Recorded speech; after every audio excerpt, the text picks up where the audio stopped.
بسم اللہ الرحمن الرحیم۔ 3 سوالات اور 3 جوابات۔ ایک کافر نے ایک مسلمان سے کہا، اگر تم میرے 3 سوالات کے جواب دے دو تو میں مسلمان ہو جاؤں گا۔ جب ہر کام اللہ کی مرضی سے ہوتا ہے تو انسان کو اس کا ذمہ دار کیوں ٹھہراتے ہو؟ نمبر 2، جب شیطان آگ سے بنا ہوا ہے تو جہنم کی آگ اس پر کیوں اثر کرے گی؟ نمبر 3، جب تم خدا کو دیکھتے نہیں تو اس کو مانتے کیوں ہو؟ مسلمان نے ان تینوں سوالات کے جواب میں قریب پڑا مٹی کا ڈیلا اٹھا کر کافر کو مارا۔ کافر کو بہت غصہ آیا، اس نے قاضی کے پاس اس کا مقدمہ دائر کرایا۔ قاضی نے مسلمان کو بلایا، اس سے پوچھا کہ تم نے سوالات کے جواب میں مٹی کا ڈیلا کیوں مارا؟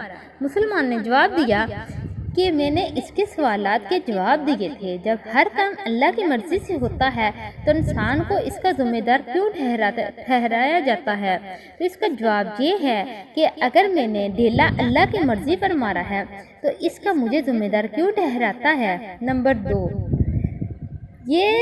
جب یہ شیطان آگ سے بنا ہوا ہے تو جہنم کی آگ اس پر کیوں اثر کرے گی؟ انسان مٹی سے بنا ہوا ہے، مٹی کے ڈیلے نے اس پر کیسے اثر کیا؟ تیسرا سوال یہ تھا کہ جب تم خدا کو دیکھتے نہیں تو اس کو مانتے کیوں ہو؟ اس کا جواب یہ تھا کہ جب اسے درد نظر نہیں آتا تو درد کیوں محسوس کرتا ہے؟ تمام سوالات کے جواب سن کر کافر مسلمان ہو گیا۔ ویڈیو اچھی لگے تو پلیز اس چینل کو ضرور سبسکرائب کیجیے گا، لائک کیجیے گا، شیئر کیجیے گا۔ Thanks for watching.